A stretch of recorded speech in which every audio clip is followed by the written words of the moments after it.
Hey everyone, I'm Mike Settele, and this is step 9 of the 10-step SAT study plan.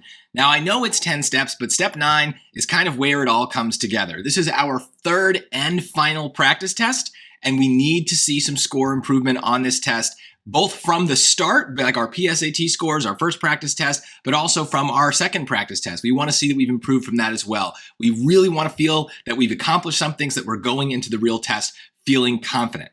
Now, before we get into things, make sure you like this video if you've gotten this far. We've gotten pretty far in the study plan, so I'm definitely curious who's made it. And let's also talk about scheduling for this step, because I think that's important. I think the ideal situation is that you are taking this final practice test the weekend before your real SAT. 2 weekends before, that's fine too, if that's just easier for your schedule. But I don't think you really want to go too much earlier than that, because at that point, there's going to be a long gap between this dress rehearsal and your real SAT. So we want this to be 1 to 2 weeks beforehand. If it's still got plenty of time until then just study some more. There's always more you can do, unless you're getting a 1600. But also don't get this step done too close to your SAT either. We really don't want to be taking a practice SAT the night before our real SAT, or even 2 or 3 nights before. So you got to plan this out ahead of time. And if you aren't really able to squeeze this in, that's okay. It might be better to skip this and stick with the practice test you've already taken and just use those last few days to review. Because I really don't want you taking this like, the night after a long day at school when you're tired from classes and sports and everything, because you're not going to get a great result. And we really need this to be a good result. That's why our goal for this step is to fight for every single point. It should be a fight. You should really be in that mental space that you need to be in for the real exam. This is a dress rehearsal. We're really not going to do anything different from the real test. So let's talk about some tasks here that apply to this particular step. So study beforehand, just like you would for an important test in school. Study before this test. So that means going over anything you need to. Now, obviously, we've been studying all along, but you should go back to anything where you feel a little bit nervous, a little bit weak. Watch my grammar videos, do a set of mixed grammar questions, do a bunch of hard geometry if those questions bother you, review the trap answer choices for reading, look over vocab words that you've studied before but don't really remember. Maybe even just go back to the other practice tests you've taken and re-watch my videos for anything that you got wrong or struggled with before, so that, in theory, you don't make the same mistake twice. Make sure you also go to bed early the night before this practice test. You want to be well rested and focused. Like I said, we want it to count. We want to have great scores. So yes, you should study beforehand, but don't be up late the night before studying. You want to make sure you're mentally prepared by resting your brain as much as you want.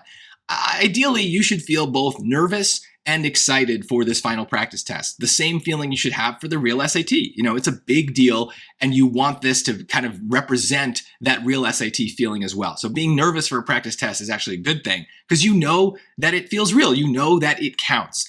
And it's, to be honest here, not doing well on this last practice test is a really bad sign for the real test. You need this to be good. You might not hit the score goal that you ultimately want, but you want to be kind of close. So we want to be using the exact same strategies we're going to use for the SAT. We want it to feel very real. And that includes also following our sacrifice plan that we talked about in step 8. So we're not really trying for an 800 in any subject. We're building into our plan that because of timing reasons, we might need to sacrifice, like a hard question or two, a hard passage, a really hard math question. So be prepared to know what the kinds of things you are going to throw overboard if the timer is starting to run out.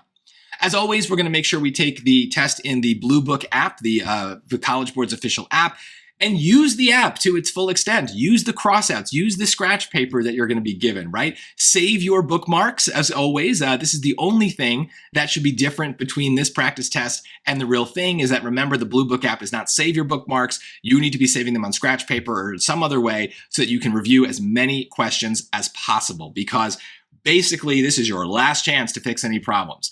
So when we get to the review, it better be thorough. You are going to review with my videos for those questions.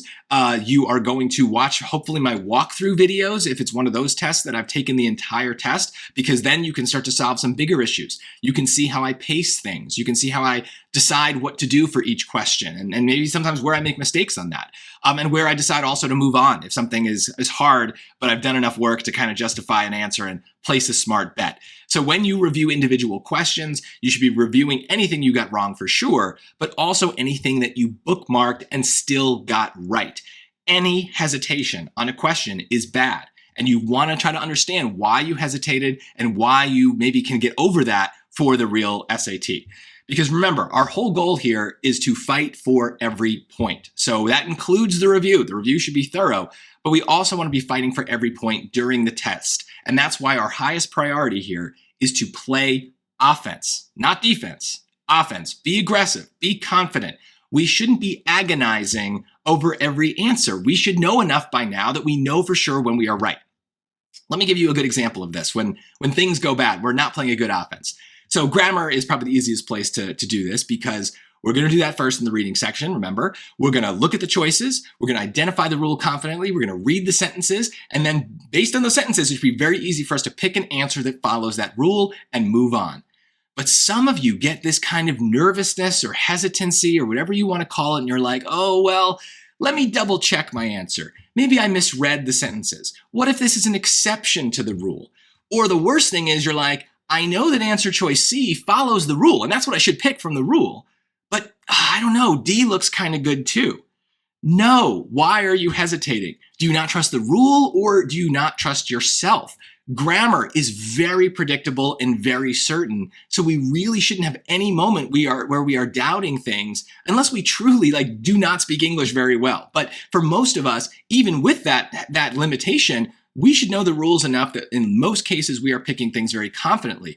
But even despite all the studying of those grammar rules, there are some people who get nervous when it's the real test and it counts, and they start to go back to old habits that they had before they knew those rules of just picking things based on how they sound and how they might write those sentences themselves, and that is not good. Stick to the rules, stick to the strategies. And this can happen anywhere on the test, not just grammar.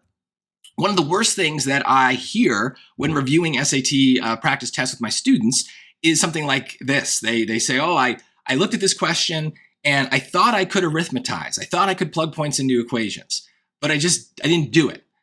And I'll say, okay, well, why? What was your second idea? What did you do instead that replaced that strategy? Oh, I just gave up on the question. I've just moved on. I was afraid of running out of time. Well, what are you doing? You saw the question, a hard question. You had the right strategy to solve. You thought about the hardest part and you got that. And then what? You just didn't do it because you were so paralyzed by fear that you were afraid the strategy didn't work? Just try it. You have to embrace these strategies. You can't run away from questions where you can so easily identify the right strategy to solve. Like I said, play offense. Be aggressive. Now, of course, we have our sacrifice plans. We should be prepared to skip a few questions because of the pacing and the timing and the hard modules, but we know we're doing that because it gets us more points in the long run. We know to plan our priorities and that we should prioritize questions where we recognize that a strategy is going to work. You cannot spend a minute on a question debating what to do and then give up on it. You've got to recognize right away whether it's worth your time. And if you can recognize that a strategy is going to work, or at least it could work, you got to just be aggressive, play offense, and get in there and do it. That also means that we shouldn't be changing our answers unless we have a really good reason. I'll hear this too on passage questions, especially during our test reviews. Oh, I had A, but then I came back to the question before the timer ran out and I changed it to B. Why'd you change it? I don't know. Well, you have to have a reason. You can't just change answers because you feel like you should. That's what checking your work seems to include. But no, you've got to change because you have a reason, right? There's got to be a because. And so it could be that I reread the passage and I'm changing it because I noticed this word in the passage that I didn't notice before. I'm changing my answer because I spotted a trap in the answer that I picked originally. That's a great reason to change an answer. That's a reason.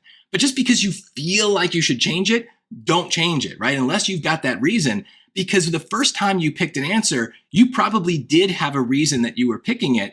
And you might not remember that reason, but you got to trust it in the moment. So if you're going back to questions, don't change things unless you've got a reason.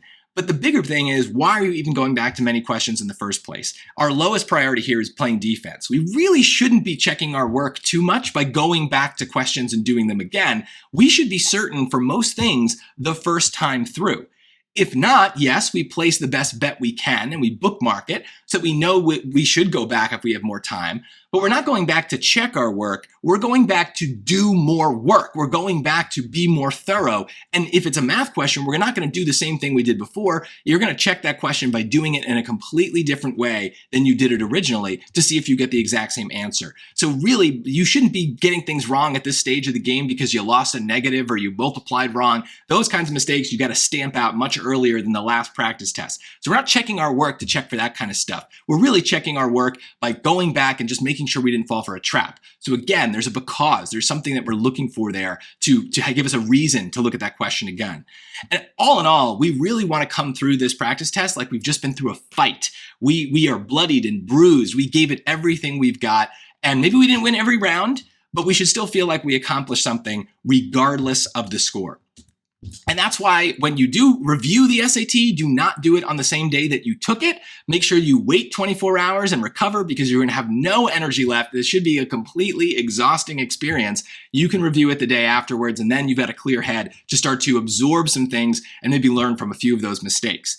Now, some of you might be tempted to take another practice test after this, and I do not think that that is a good idea. I think you should go into this third practice test like it is your final practice test, and that means it's final. There is no second chance, just like the real SAT, right? You should be going into the SAT knowing this is where it counts. I've got to give it my all. Raise the stakes, be more nervous. And so if you are not at that place, if you are not ready to embrace this last practice test that way, then you were not ready to take the last practice test. You should go back and you should study things because you're not ready for the real test either. This should feel final because it is final. So I hope this set the right tone, a more serious tone for this step than some of the others. Still, there's a little bit of luck involved as always with SATs, so I do wish you the best of luck, but try your best to make your own luck. Fight for every point so that nothing slips through that would have been considered a preventable mistake. Now, before you go, remember to like this video so that I know you got here. We're nearing the end here, and we will talk about the results for this practice test in step 10. I'm curious how it went. I'm curious for your feedback, so we'll put those comments on step 10. As always, I'm Mike Settele. Thank you so much for watching. And remember, when it comes to your scores, don't settle for less, Settele for more. And on this test, don't settle for less either.